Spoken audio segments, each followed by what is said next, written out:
I go through the history and chart, I do an oral motor exam, and then deglutition is basically just food trials.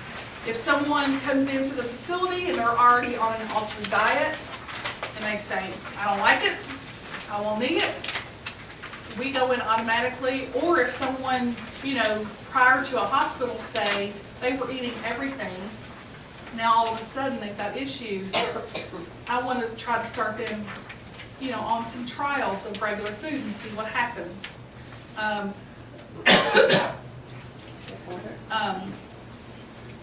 Because like I said, if they don't eat it, you've got a problem. So you want to make sure that you start trying with the upgraded trials of food.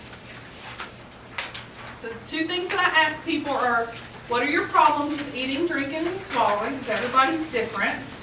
And why do you think you're having a problem with swallowing? And that's where you guys come in. You guys know them.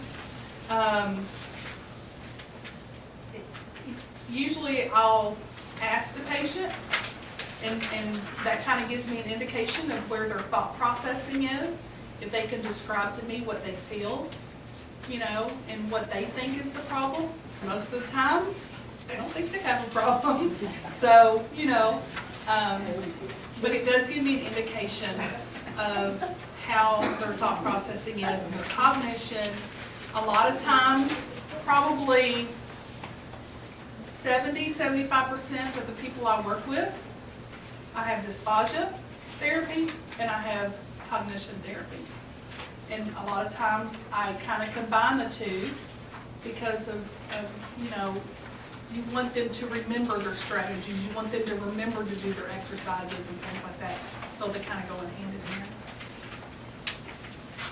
Positioning, so important. Very, very important. If you've got someone who's always to the side, or they're always like this, or they can't even stay awake long enough, in their, positioning. It's not straight. That's going to play a big part in how they swallow.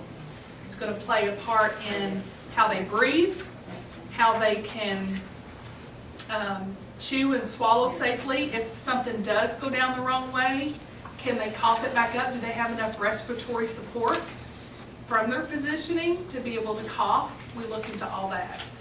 This is where occupational and physical therapy will come in. If there's a positioning issue, we'll call them in, to see if there's any devices, any support devices that they can use so that they're sitting up easier.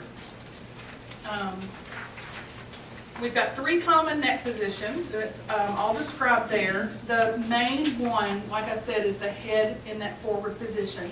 In a way, that's kind of good for a dysphagia patient, because if someone's having trouble, the first thing I tell them to do is to relax and put that chin down.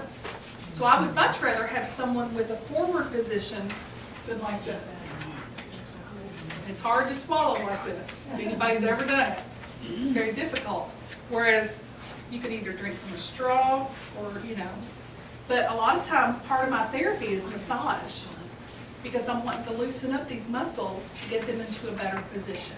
All these muscles work simultaneous.